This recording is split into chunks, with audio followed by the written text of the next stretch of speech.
let's move forward, and we've got that audio file. Now we've got this guy.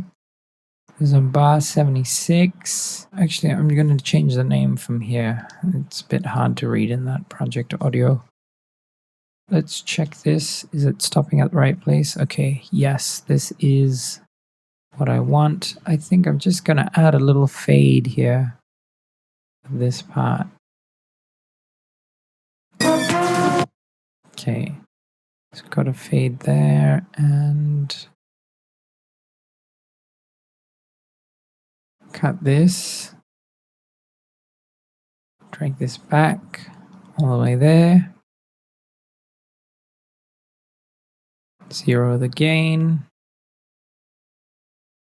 And we will, so that's Afro beat 2. What's the bar? Let's get the right bar.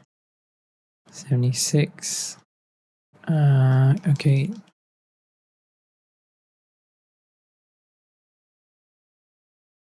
Afrobeat 2. I'm just gonna call it Afrobeat 2, not the solo. The solo I'm gonna make it into a separate audio file. And now I'm going to join these, and I'm gonna press equals. Okay, great.